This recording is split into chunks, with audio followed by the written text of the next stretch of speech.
আসসালামু আলাইকুম প্রিয় ভিউয়ার্স, কেমন আছেন সবাই? আশা করছি সবাই ভালো আছেন। আমিও ভালো আছি আপনাদের দোয়ায়। আমার হাতে একটা বই দেখতে পাচ্ছেন, হিকুল মাকতুম। এই বইটা হচ্ছে রাবেতায়ে আলেম ইসলামী কর্তৃক আয়োজিত আন্তর্জাতিক সিরাত প্রতিযোগিতায় ১১৮২টি পাণ্ডুলিপির মধ্যে প্রথম স্থান অধিকারী। রাসূল সাল্লাল্লাহু আলাইহি সাল্লামের শ্রেষ্ঠ সিরাত গ্রন্থ আর রাহিকুল মাকতুম। হয়তো অনেকে দেখছেন। তো আমি এখান থেকে প্রতিদিন একটা করে বিষয় আপনাদের মাঝে তুলে ধরব। সূচিপত্র দেওয়া আছে, এখানে অনেকগুলো বিষয় দেওয়া আছে। নবীজির জীবনে কিভাবে কি শুরু হয়েছে, কিভাবে কি করছেন, হ্যাঁ, এই জীবনীটা এখানে আছে। তো আমি এটাই তুলে ধরবো আপনাদের মাঝে। তো খুব ভালো লাগলে দেখবেন, ভালো লাগলে দেখবেন, স্বাভাবিক। তো আজকে যেহেতু প্রথম প্রথম বিষয়টাই হচ্ছে আহ, ইসলাম আবির্ভাবকালে আরবের ভৌগোলিক, সামাজিক, প্রশাসনিক, অর্থনৈতিক ও ধর্মীয় অবস্থা। ভৌগোলিক অবস্থান ও জাতিগোষ্ঠী। সিরাতুন নবী তথা সর্বশ্রেষ্ঠ নবী মুহাম্মদ সাল্লাল্লাহু আলাইহি ওয়াসাল্লাম এর জীবন চরিত বলতে বোঝায় আল্লাহ প্রদত্ত সে মহান বার্তা যা নবী মুহাম্মদ সাল্লাল্লাহু আলাইহি ওয়াসাল্লাম মানব জাতির কাছে পৌঁছে দিয়েছেন কথায়, কাজে এবং জীবনের যাবতীয় ক্ষেত্রে।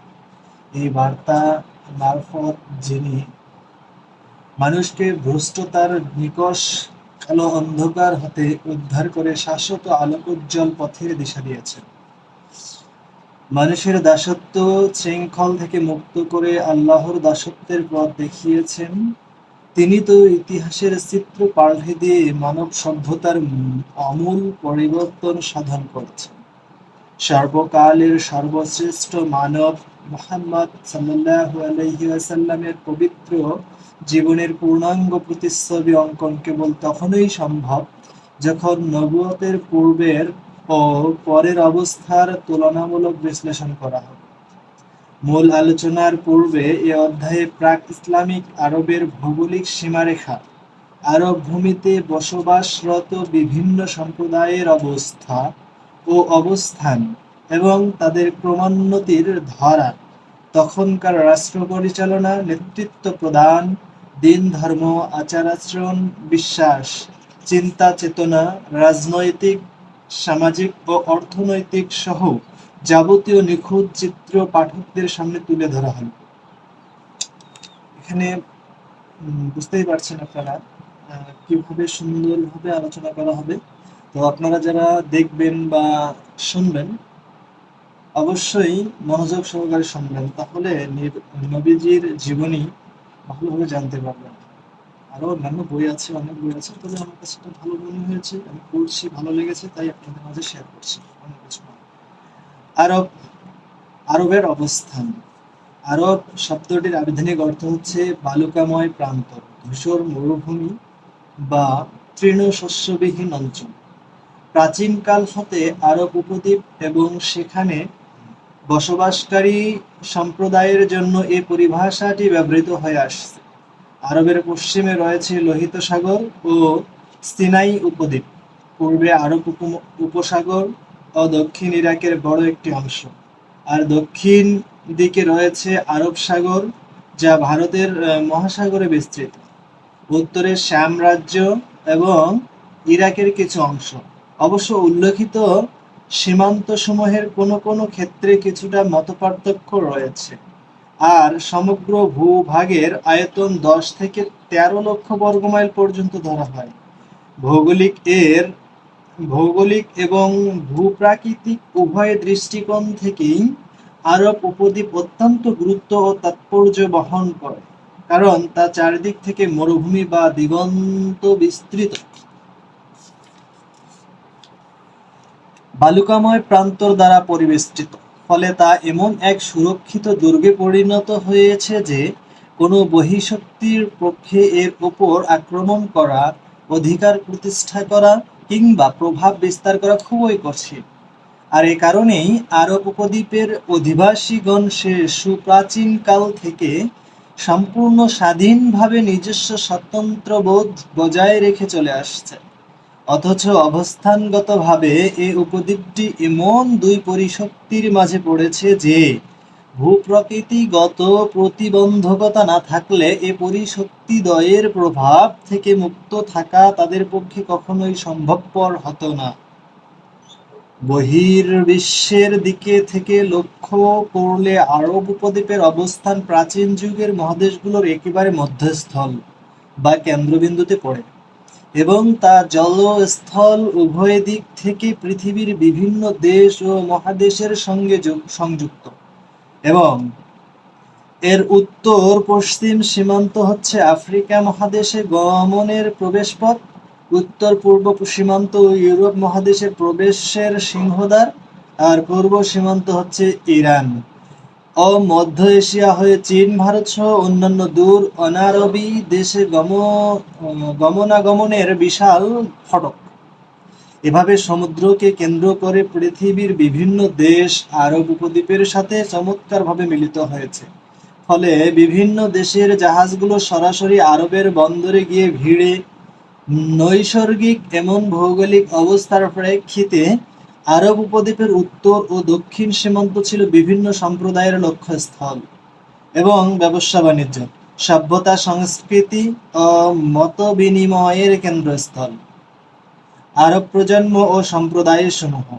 ঐতিহাসিকগণ জন্মসূত্রের বিবেচনায় আরব সম্প্রদায় সমূহকে তিনটি শ্রেণীতে ভাগ করেছেন, যথা আরবে বায়েদা, 2 নম্বর আরবে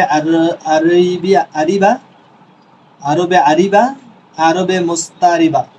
আরবে বায়েদা এরা হলো সেসব ধ্বংসপ্রাপ্ত প্রাচীন আরব গোষ্ঠী যারা পৃথিবীর বুক থেকে সম্পূর্ণরূপে নিশ্চিহ্ন হয়ে গিয়েছিল এবং তাদের ইতিহাস সম্পর্কে জানার তেমন নির্ভরযোগ্য কোনো তথ্য প্রমাণও পাওয়া যায়নি। এই সম্প্রদায়গুলো হচ্ছে যথাক্রমে আদ, সামুদ, তাসম, জাদিস, ইমলাক, উমাইম, জুরহুম, হাজু, ওয়ায়াবার, জাসিম, হাজরামাউত ইত্যাদি। বিস্তৃতির অতল গহ্বরে তারা এমনভাবে হারিয়ে গিয়েছে যে তাদের পতনের পর উত্থানের আর কোনো সম্ভাবনাই বাকি থাকে। 1994 সালে লেখক কর্তৃক সম্পাদিত কপিতে আরো অনেক গোত্রের নাম বৃদ্ধি করা হয়, যেমন জুরহুম, হাজুর, ওয়াবার, আবিল, জাসিম, হাজরামাউত। এগুলো পুরাতন কপিতে নেই। আরবে আরিবা এরা হচ্ছে সেসব গোত্র যারা ইয়ারুব বিন ইয়াশজুর বিন কাহতানের বংশোদ্ভূত। তাদেরকে কাহতানি আরব বলা হয়।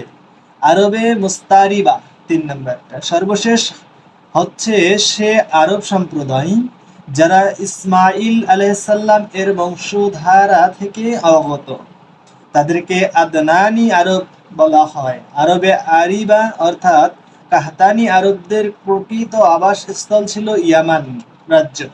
এখানেই তাদের বংশধারা এবং গোত্রসমূহ বহু শাখা প্রশাখায় বিভক্ত হয়ে পড়ে। তাদের মধ্যে পরবর্তীকালে দুটো গোত্রই অধিক প্রসিদ্ধি লাভ করেছিল। সেগুলো হচ্ছে হিমইয়ার। এর প্রসিদ্ধি শাখাগুলো যথাক্রমে কোজায়া, সাদাসিক এবং জায়দুল জামহুদ, যেগুলো আরো অনেক উপশাখা রয়েছে।